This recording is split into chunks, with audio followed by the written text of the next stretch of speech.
भारी बारिश से सब्जियों के दाम दोगुने हो गए, जिनमें फूल 50, मिर्च 110, टमाटर 40 और रिंगन 70 रुपये प्रति किलोग्राम शामिल हैं।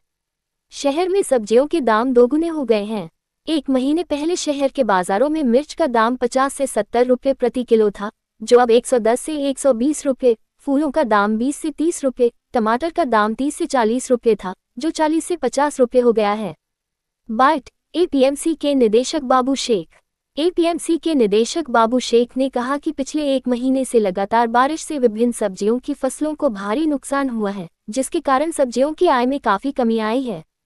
सूरत एपीएमसी को गुजरात, महाराष्ट्र में हर जगह से सब्जियां आती हैं, लेकिन बारिश से सब्जियों की फसल को हुए नुकसान के कारण सब्जियों की आय में कमी आई है, जिससे दाम बढ़ रहे हैं। रिपोर्टर शकील शाह, देखते रहिए आई पब्लिक न्यूज। बाबू शेख શાકભાજીના જથ્થાબંધ વેપારી સરદાર માર્કેટ સુરત જે છેલ્લા એક મહિનાથી અવિરત વરસાદ વરસી રહ્યો છે એના કારણથી શાકભાજીના પાકોમાં મોટા પાયે નુકસાન થયું છે અને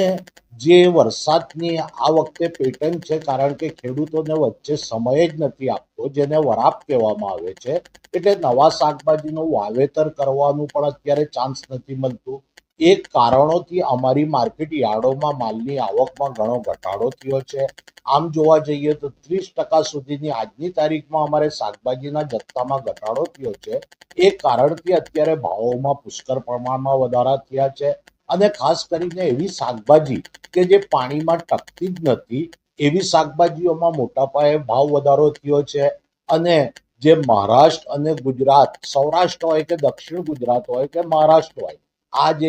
શાકભાજી પકવતા વિસ્તારોમાં ભારે વરસાદ થઈ રહ્યો છે એ કારણથી પણ શાકભાજીના ભાવોમાં વધારો થયો છે અને જે શાકભાજી વરસાદના પાણીમાં નથી ટકતા, કોબીજ, ફ્લાવર, મરચા, ગુવાર, તુવેર, ચોળી, રીંગણ, આ શાકભાજીઓમાં 30 થી 40% રૂપિયા સુધીનો વધારો થયો છે। હજુ વરસાદ જો પૂરો ખાશે અને નવા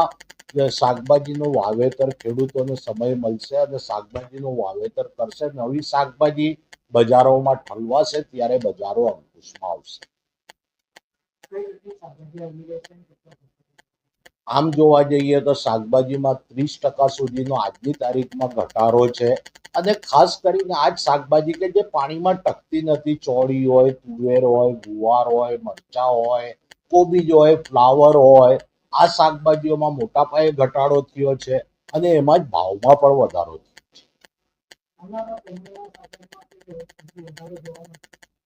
આવનારા સમયમાં જો વરસાદ આ જ રીતથી વરસશે તો થોડી તકલીફ વધશે અને જો વરસાદ થોડો ઉઘાડ આપે અને ખેડૂતોને પોતાની નવા શાકભાજીની વાવણી કરવાનો સમય મળી જાય તો આપણને નવી શાકભાજી આવવાનું શરૂ થશે એટલે બજારો અંકુશમાં આવે।